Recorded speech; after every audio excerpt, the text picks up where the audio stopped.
Hello दोस्तों, आप सभी का स्वागत है हमारे एक और नए वीडियो के माध्यम से।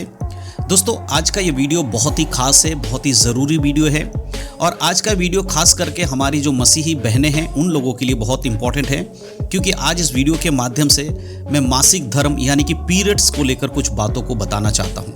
हमारी बहुत सारी ऐसे मसीही बहनें हैं जो ये सोचती हैं कि जब उनको पीरियड्स आते हैं या पीरियड्स का समय जब उनके जीवन में आता है तब उन्हें ना ही प्रार्थना करना चाहिए, ना ही बाइबल पढ़ना चाहिए, ना ही उनको चर्च जाने की ज़रूरत है और ना ही कोई भी ऐसे काम जो बाइबल के आधारित उन्हें करने की ज़रूरत है, क्योंकि उन्हें लगता है कि जब उनके जीवन में मासिक धर्म का समय होता है तो वो अशुद्ध होती हैं, उन्हें इन सब कामों को नहीं करना चाहिए।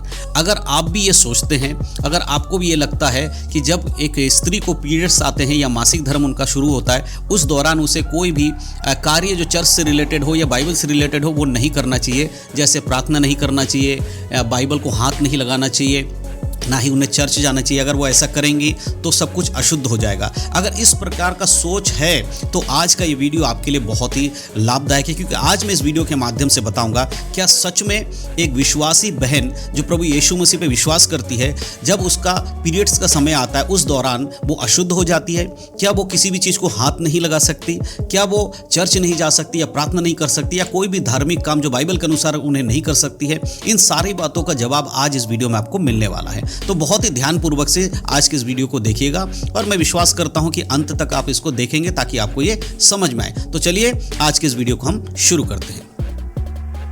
तो दोस्तों, जैसे कि मैंने वीडियो की शुरुआत में आपको बताया कि आज का वीडियो खासकर हमारी मसीह बहनों के लिए है। देखिए, आज के समय में बहुत सारे ऐसे गांव देहात जैसे एरिया है जहां पर इस बात को माना जाता है कि जब स्त्री के जीवन में मासिक धर्म आता है यानी कि पीरियड्स का समय आता है, तब उस समय में वो कुछ दिन के लिए 5-7 दिन जितने दिन का वो पीरियड रहता है, वो समय रहता है, उन दिनों में वो कुछ भी नहीं कर सकती, क्योंकि वो अशुद्ध रहती है और उस समय किसी को छू नहीं सकती, किसी के संग बैठ नहीं सकती, किसी के संग खाना नहीं खा सकते या पूजा पाठ का या आराधना करना, प्रार्थना करना, ये सब चीज़ें नहीं कर सकते। इस प्रकार की मान्यता आज भी बहुत सारे जगहों पर हम देख पाते हैं। लेकिन क्या ये सारी चीज़ें आज बाइबल के अनुसार भी मानना ज़रूरी है?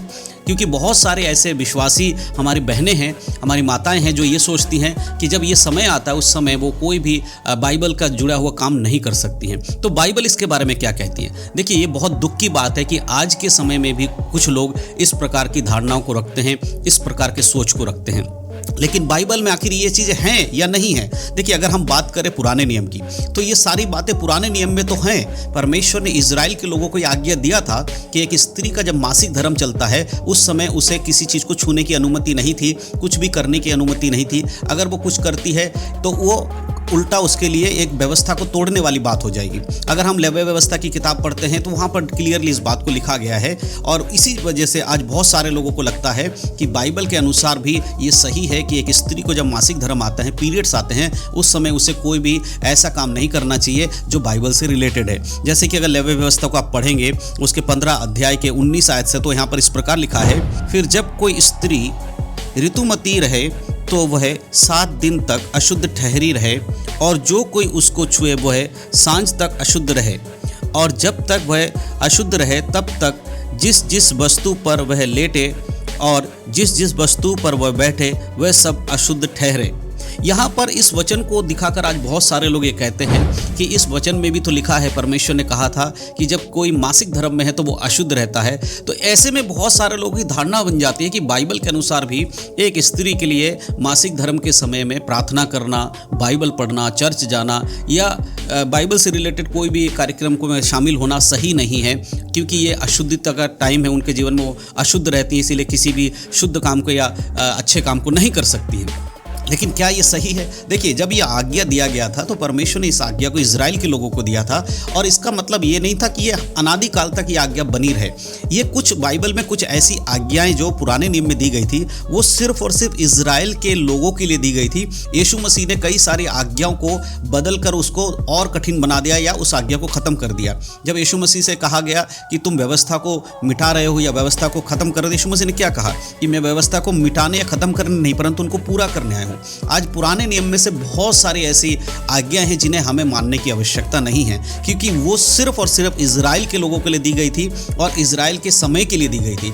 आज के समय हम सब लोग अन्य जाति से आए हैं और हम इन चीज़ों को अगर फॉलो करेंगे तो फिर हम परमेश्वर के उस व्यवस्था के अधीन आ जाएंगे जिसके द्वारा पाप उजागर होता है। देखिए, हमारा उद्धार व्यवस्था से नहीं परंतु विश्वास से है। गलातियों की किताब को अगर आप पढ़ेंगे, गलातियों की पत्री में, और उसके आप अगर गलातियों के 3 अध्याय को पढ़ेंगे, उसके 24 आयत में इस प्रकार से लिखा है, इसीलिए व्यवस्था मसीह तक पहुंचने के लिए हमारी शिक्षक हुई है कि हम विश्वास से धर्मी ठहरे।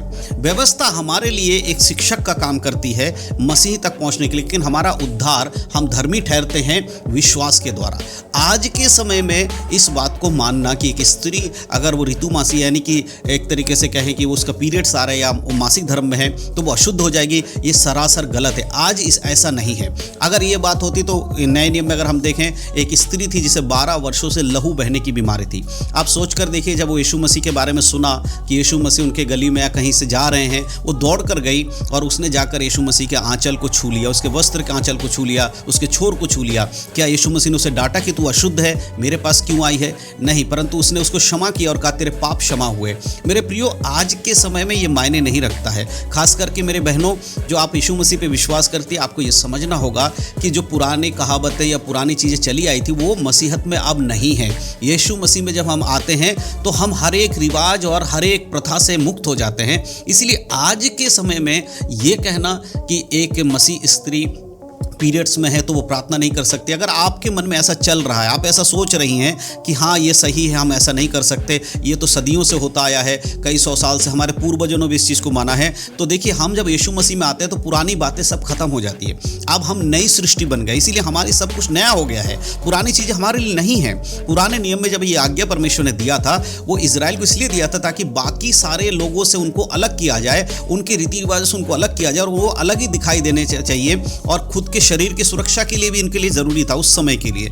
आज इसका कोई लाभ नहीं है, आज इसका कोई मतलब नहीं है। इसलिए बहुत ज़रूरी है कि आप इन बातों को समझिए। आज बहुत सारे लोग इन बातों को नहीं समझते हैं और इसी प्रकार से ऐसी बातों को लेकर वो एक कानून बना देते, नियम बना देते। लेकिन अगर आप ऐसा सोचती हैं कि पीरियड्स में आप प्रार्थना नहीं कर सकते, बाइबल नहीं पढ़ सकते या चर्च नहीं जा सकते, तो आप गलत सोचते हैं। आपको ये सोच बदलना है। आप जैसे नॉर्मल दिनों में आप काम करते हैं, उसी प्रकार आपके इन दिनों में भी आप काम कर सकते हैं। कोई प्रॉब्लम नहीं है। बाइबल के अनुसार ऐसा करने से कोई पाप नहीं होगा, कोई भी परमेश्वर आपको सजा नहीं देगा। इसीलिए अगर आपके दिमाग में सोच था, उसे निकाल दीजिए। परमेश्वर में हम सब नए हैं, एक ही सृष्टि। अब हमारे लिए कोई भी पाबंदी नहीं है। लेकिन एक चीज़ का ध्यान रखना कि छूट अगर हमें मिला तो इसका मतलब ये नहीं कि हम पाप करें। कोई गलती नहीं करना है ना। आज बहुत सारे लोगों को शायद ये लगता है, आज बहुत सारे विश्वासी लोगों को ये लगता है नहीं ऐसा तो नहीं, स्त्रियों को तो जिस समय उनको मासिक धर्म चले उन्हें तो दूर रहना चाहिए, ये सब नहीं करना चाहिए, उनके हाथ का छुआ हुआ नहीं खाना चाहिए या उनके बिस्तर पे नहीं बैठना चाहिए, उनके संग बातचीत नज़दीक से नहीं करना चाहिए। अगर ऐसा कोई सोचता है तो गलत सोचता है, बाइबल ऐसा नहीं बताती है। तो मेरे प्रियो, आज का जो वीडियो था खास करके हमारी बहनों के लिए था और उन बहनों के लिए जो ये सोचती हैं। अगर आप में से कोई भी ऐसा सोचती हैं तो प्लीज़ आप ये ना सोचें। परमेश्वर ने आपको क्षमा किया है। प्रभु आपके आत्मा की शुद्धिकरण से प्रेम करते हैं, आपके शरीर से उसकी शुद्धिकरण से परमेश्वर को अब कोई लेना देना नहीं है। ठीक है, ये शरीर की बातें हैं और ये प्रोसेस है, ये कोई पाप नहीं है। ये आपके करने से नहीं हो रहा है। या शरीर में जब ये मासिक धर्म आता तो आपने नहीं लाया या आपने नहीं किया, वो नियम है। परमेश्वर के शरीर जो परमेश्वर ने बनाया उसका एक प्रोसेस है। इसीलिए परमेश्वर अब इसे अशुद्ध नहीं कहते हैं। उस समय नए नियम पुराने नियम में जब दिया गया तो उसका कारण था, आज इसकी ज़रूरत नहीं है। तो मैं विश्वास करता हूँ जितने भी डिटेल में मैंने आपको बातें बताई आपको समझ में आए हैं। अगर आप चाहते हैं इस पर और भी डिटेल में चीज़ें आपको बताऊँ या आप कुछ सवाल आपके रह गए हों तो ज़रूर आप वीडियो के कमेंट में लिखकर मुझे बताइएगा। मैं कोशिश करूँगा कि उसको बाइबल के अनुसार आपको समझाने की। तो विश्वास करता हूं कि आपको जानकारी समझ में आई है। तो वीडियो अच्छा लगा हो तो ज़रूर शेयर करिएगा और भी हमारे माता बहनों तक पहुंचने में इस वीडियो को मदद कीजिएगा। परमेश्वर आप सबको आशीष दे। यीशु मसीह के नाम में सबको जय मसीह की। God bless you.